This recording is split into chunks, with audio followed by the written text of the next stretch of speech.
اللہ رب العزت کی حمد و ثنا پیارے آقا صلی اللہ علیہ وآلہ وسلم کی بارگاہ بے کس پناہ میں ہدیہ درود و سلام عرض کرنے کے بعد اللہ رب العزت نے اپنے ماننے والوں کے لیے ظاہر باطن ایک رکھنے کا حکم دیا ہے، یعنی خالق کائنات ایسی عظیم ذات ہے کہ جو اپنے اکیلے ہونے پر ایمان کا بھی حکم دیتی ہے، اور پھر خالق کائنات جو ایمان لائیں ان کو اپنا اندر باہر ایک کرنے کا حکم دیتا ہے۔ یعنی ایسا نہیں کہ کوئی اللہ پر ایمان رکھنے والا اوپر سے کچھ اور ہو اندر سے کچھ اور ہو۔ اللہ رب العزت یہ چیز پسند نہیں فرماتا۔ توحید جو ہے نا، توحید اس کا لفظی معنی خالص ہونا ہے، یعنی مرادی معنی اکیلا، جس طرح اللہ اکیلا ہے، توحید واحد سے ہے، واحد میں نا ایک۔ تو اس کو اگر لغوی معنی کے اعتبار سے توحید کو دیکھیں تو اس کا معنی ہے خالص، یعنی جو ہر طرح کی ملاوٹ، ہر طرح کی کسی بھی مکسنگ سے پاک ہو۔ تو اللہ رب العزت نے اپنی توحید پر، یعنی اپنے اکیلے ہونے پر جو ایمان لانے کا حکم دیا ہے، اس کے بعد پھر جو ایمان لے آئے اس کے لیے یہ مناسب نہیں ہے کہ وہ اپنا ظاہر کچھ اور رکھے اور اپنا اندر کچھ اور رکھے۔ جو کچھ اس کے اندر ہے وہی ظاہر ہونا چاہیے۔ اس کے لیے جو بھی مطلب کسی قسم کی بھی قربانی دینا پڑے تو اس کے لیے وہ پیچھے نہ ہٹے۔ اللہ رب العزت چونکہ ان اللہ علیم بذات الصدور ہے، اللہ نے یہ اپنے ماننے والوں کے لیے یہ عقیدہ بیان فرما دیا ہے کہ وہ ذات اللہ تبارک و تعالیٰ کی عظیم ذات ہے کہ جو سینوں میں جو باتیں ہیں ان کو بھی جانتا ہے، یعنی مطلب دل کی باتیں اللہ تبارک و تعالیٰ کے سامنے ہیں۔ اب سطح کوئی بھی ہو، انسان کی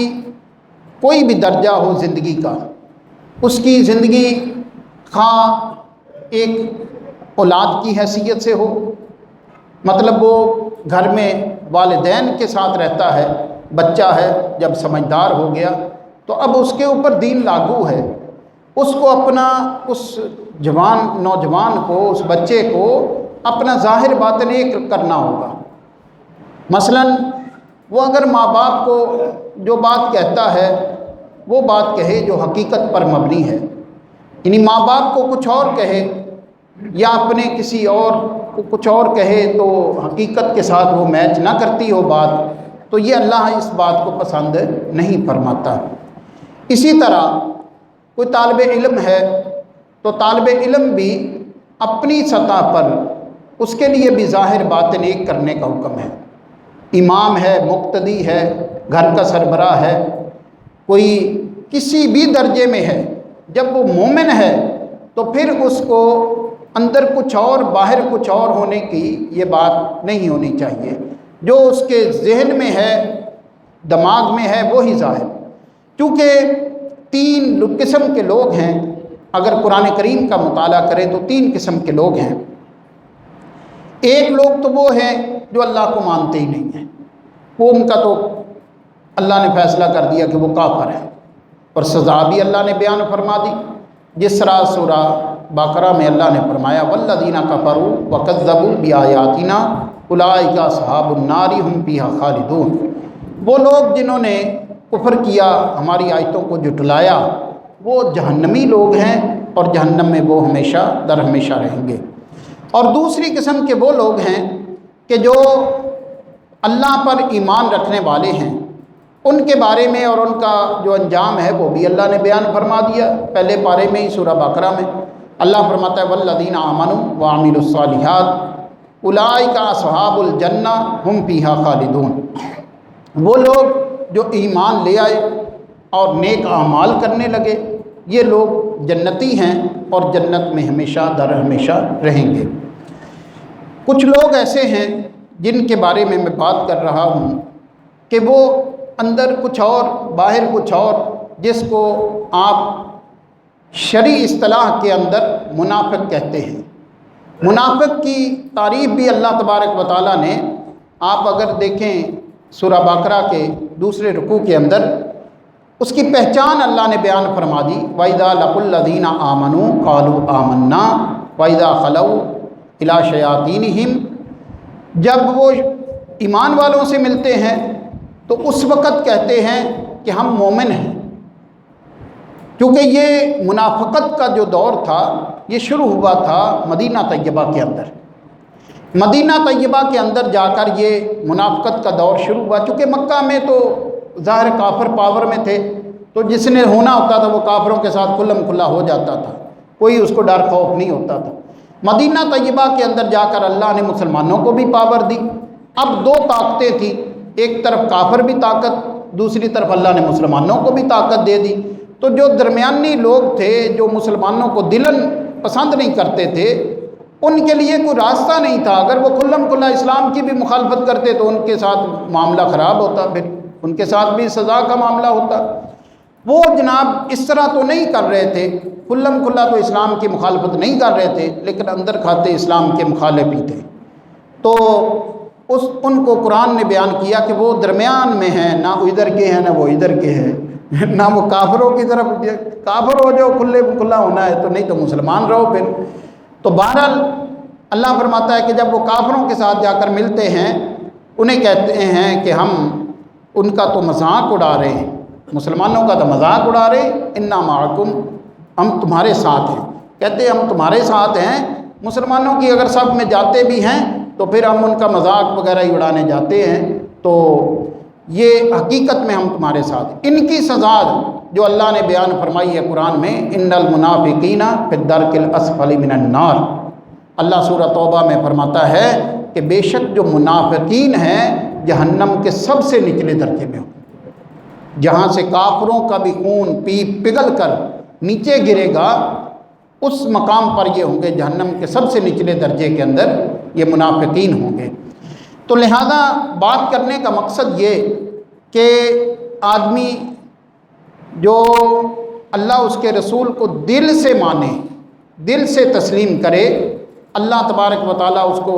جانتا ہے، کیونکہ اللہ دل کی باتوں سے بھی واقف ہے، ظاہر سے بھی واقف ہے۔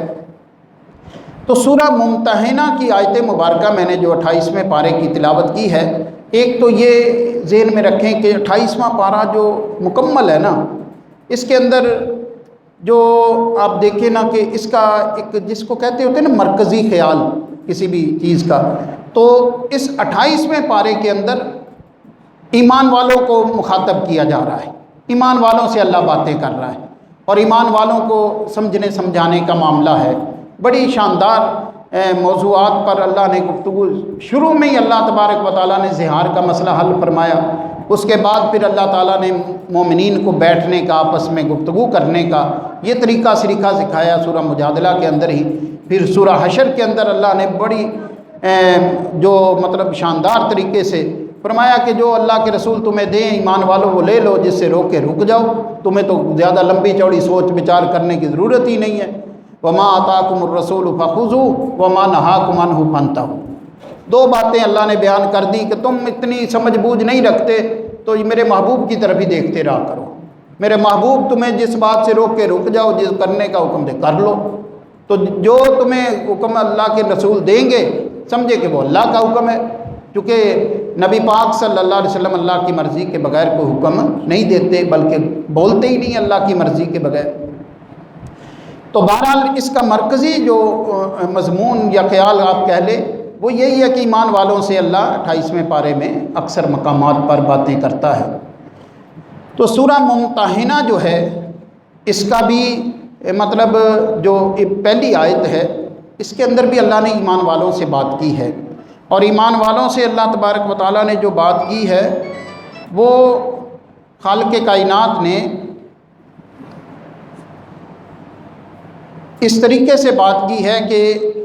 جیسے اجتماعی زندگی ہوتی نا، اجتماعی جس کو ہم حکومتی زندگی کہتے ہیں، حکومتی زندگی جو ہے اس کے متعلق اللہ نے بات کی ہے، اور بات کی ہے ڈائریکٹ ایمان والوں سے۔ یہاں پر جو اجتماعی بات کی ہے نا وہ اہل ایمان سے کی ہے۔ اہل ایمان کو اللہ نے مخاطب کر کے فرمایا کہ تم اپنے اور میرے دشمنوں کو دوست نہ بناؤ۔ ممتحنہ کا معنی ہے امتحان لینے والی، کیونکہ ممتحن کہتے ہیں نا، عربی کا لفظ ہے، ہمارے اردو میں بھی یہی استعمال ہوتا ہے، جو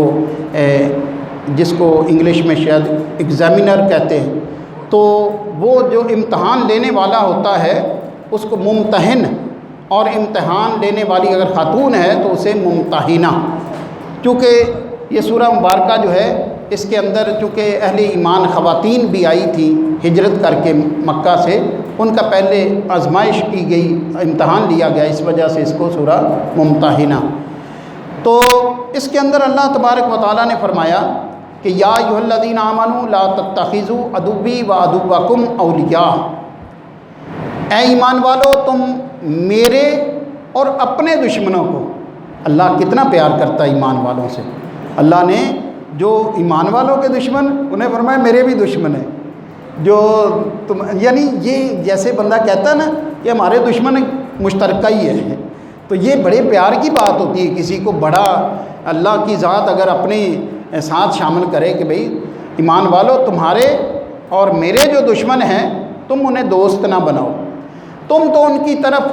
پیغام بھیجتے ہو محبت کی نظر سے، محبت کی نیت سے، لیکن حقیقت بات یہ ہے کہ یہ لوگ جو ہیں یہ مسلمانوں کے خیر خواہ نہیں ہو سکتے، ان کا جو ایک تو یہ تمہارے دین کا مذاق اڑاتے ہیں، جس طرح سورہ مائدہ میں اللہ رب العزت نے 6 پارے میں فرمایا، وہاں بھی اس طرح کا مضمون ہے الفاظ چینج کے ساتھ کہ اے ایمان والو تم ان لوگوں کو جو تمہارے دین کا مذاق بنائیں ان کو تم دوست نہ بناؤ،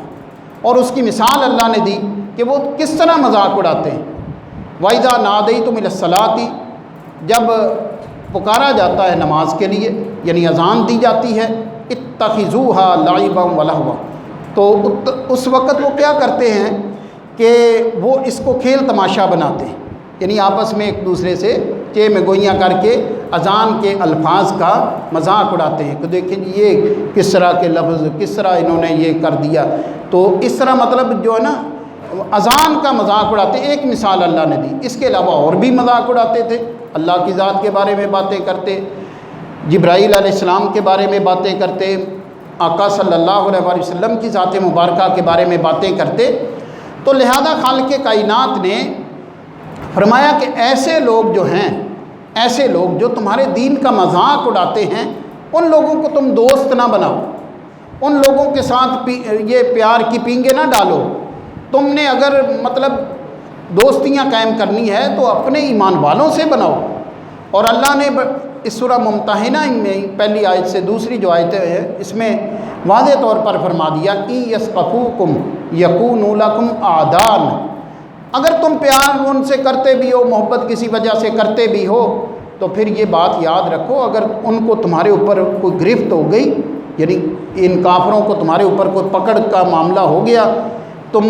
ان کی یعنی کہ قبضے میں آ گئے، تو پھر یہ نہ سمجھنا کہ یہ تمہیں کوئی معافی دے دیں گے، یہ کوئی مطلب یہ کافر تمہیں جس طرح آج تم نرمی کے رویہ رکھتے ہو یہ تمہارے ساتھ نرمی کا رویہ نہیں رکھیں گے۔ ان یثقفوکم یکونوا لکم اعداء، اللہ فرماتا ہے کہ اگر تم ان کے قبضے میں آ گئے مسلمانوں تو پھر یہ کافر تمہیں دشمن ہی بنائیں گے، یہ تمہارے دشمن ہی رہیں گے۔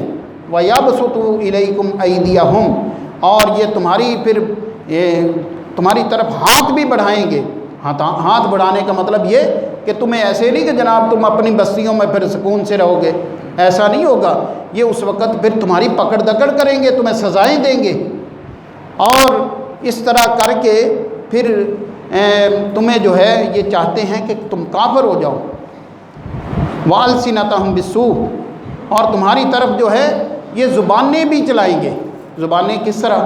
ایسے نہیں کہ تمہاری تعریفیں کریں گے یہ کافر، بلکہ تمہاری برائیاں بیان کریں گے۔ بالسوء، سوء کا معنی برائی، برائی بیان کریں گے، یعنی یہ اس وقت اگر گرفت ہو جاتی کافروں کو تو پھر یہ تمہارے اوپر اس طرح کی حکومت کریں گے، تمہیں اس طرح پکڑ دکڑ کریں گے کہ تمہیں ایک تو یہ کہ سزائیں دیں گے، اور دوسرا زبانوں سے بھی تمہیں جو ہے وہ برا بھلا کہیں گے۔ اور پھر تیسری بات اللہ نے جو فرمائی وَوَدُّوا لَوْ تَكْفُرُونَ، ان کی خواہش یہ ہے کہ تم کافر ہو جاؤ، یعنی تمہیں ایمان، جب تک تم مومن رہو گے یہ تمہارے ساتھ اچھا سلوک نہیں کریں گے۔ تو تم دیکھ لو تمہارے ساتھ انہوں نے پہلے سلوک کیا ہوا ہے، یخرجون الرسول وإیاکم ان تؤمنوا باللہ ربکم، انہوں نے تمہیں مکہ سے نکالا تھا، تمہیں بھی اور رسول اللہ صلی اللہ علیہ وسلم کو بھی مکہ سے نکالا۔ وجہ کیا تھی؟ مکہ میں تم ان کو کوئی نقصان تو نہیں تھا تمہاری وجہ سے، صرف وجہ یہ تھی ان تؤمنوا باللہ ربکم، ایک وجہ تھی مکہ سے تمہیں اور تمہارے رسول صلی اللہ علیہ وسلم کو نکالنے کی کہ تم اللہ پر جو تمہارا رب ہے ایمان رکھتے تھے۔ اب بھی جس وقت تک تم کہو گے ہم اللہ پر ایمان رکھنے والے ہیں، یہ کافر تمہارے ساتھ کیسے خیر خواہ ہو سکتے؟ لیکن ہمارا المیہ یہ ہے کہ ہم وہ جیسے شعر ہے نا، ایمان مجھے روکے ہے تو کھینچے ہے مجھے کفر، کعبہ میرے پیچھے ہے کلیسا میرے آگے۔ ہمارے خصوصاً ہمارے حکمرانوں کا طرز یہ ہے کہ ہم مسلمانوں کا سوچتے ہی نہیں ہیں، ہم مسلمانوں کا سوچتے ہی نہیں ہیں، اس طرف ہمارا ذہن ہی نہیں جاتا کہ ہم مسلمانوں کی خیر خواہی کے بھی کوئی سوچ بچار کر لیں۔ ہر وقت خواہش اور کوشش یہی ہے کہ وہ راضی ہو جائے جن سے اللہ اس کا رسول ناراض ہے۔ معاذ اللہ یہ سوچ ہماری جو ہے کسی بھی سطح کے، ویسے تو ایک مثال مشہور ہے نا کہ پاکستان میں بچہ وہ ہے جس کا بس نہیں چلتا جس کا بس جتنا چلتا ہے وہ اتنا معافی نہیں دیتا۔ تو بہرحال کچھ کی تو بالکل واضح ہے نا، تو وہ جناب بالکل ہی بدید ہو جاتے ہیں کہ کافر خوش جب کرنے کا معاملہ ہوتا ہے ان کو پرواہ نہیں ہوتی کہ ہم کن لوگوں کے اندر رہتے ہیں، ہم مسلمان ہیں، ہمارا اللہ اس کے رسول پر ایمان ہے، ہمیں اس طرف پہلے دیکھنا چاہیے، پھر اللہ اس کے رسول کی رضا میں رہتے ہوئے، اللہ اس کے رسول کی رضا میں رہتے ہوئے ہمیں جو ہے پھر دوسرے معاملات کو دیکھنا چاہیے، خواہ وہ خارجہ پالیسی کے معاملات ہیں یا جو بھی معاملات ہیں، ان کو اللہ اس کے رسول کی تابع داری میں رہتے ہوئے سوچنے کی ضرورت ہے۔ اگر وہ کوئی اس وجہ سے نہیں سوچتا، کوئی ذاتی غرض کی وجہ سے، یہ جو میں نے آیتیں تلاوت کی ہیں،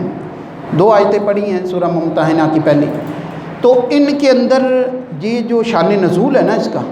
نبی پاک صلی اللہ علیہ وسلم کے صحابی تھے حضرت حاطب بن ابی بلتہ رضی اللہ تعالیٰ عنہ، یہ صحابی رسول بدری صحابی ہیں، یعنی جنگ بدر کے اندر شریک ہوئے تھے۔ تو بہرحال معاملہ اس طرح پیش آیا کہ ایک دفعہ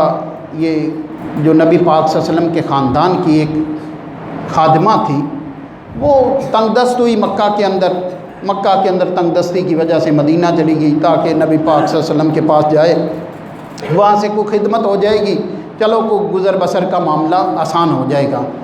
تو وہ جو خادمہ تھی وہ جس وقت گئی، ظاہر ہے نبی پاک صلی اللہ علیہ وسلم کے خاندان کی خدمت کرنے والی تھی، تو نبی پاک صلی اللہ علیہ وسلم نے اچھا سلوک کیا اس کے ساتھ۔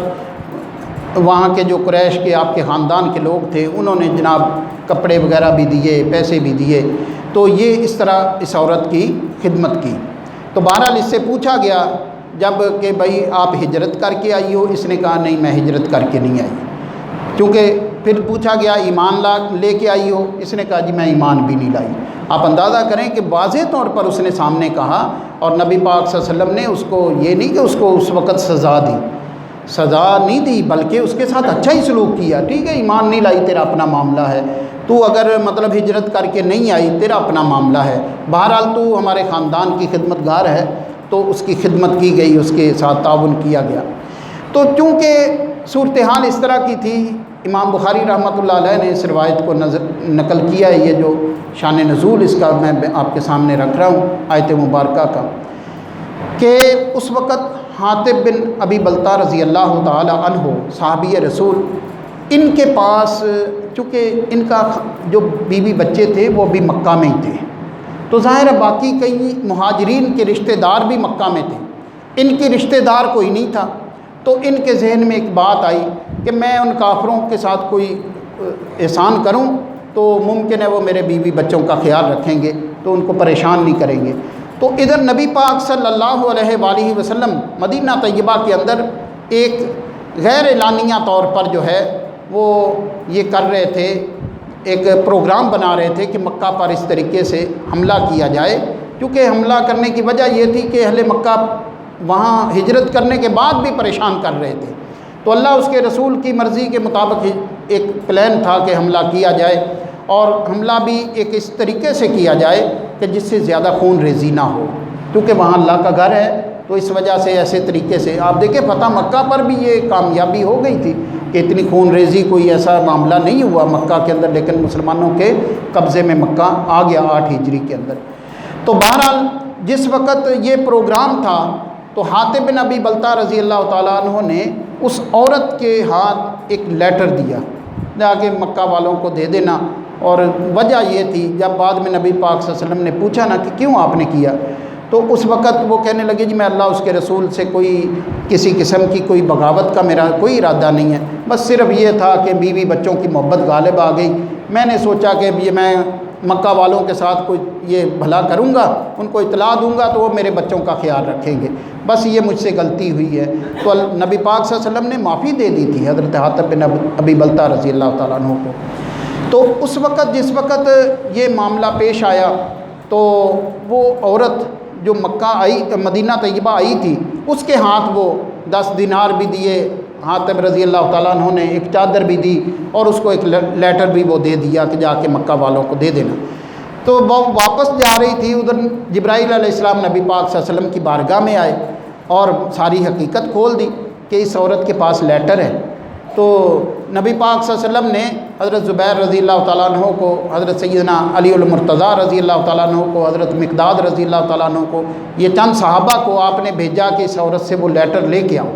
خط لے کر آؤ۔ اور کیا قربان جائے نبی پاک صلی اللہ علیہ وسلم پر کہ اللہ نے اپنے محبوب کو وہ جگہ بھی بتا دی کہ جس مقام پر یہ پہنچی ہے وہاں سے اس سے خط لے کر آؤ۔ حضرت علی رضی اللہ تعالیٰ عنہ،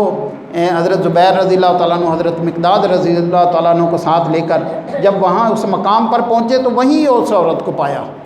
جب عورت کو پایا تو اس کو کہا کہ بھئی تمہارے پاس خط ہے؟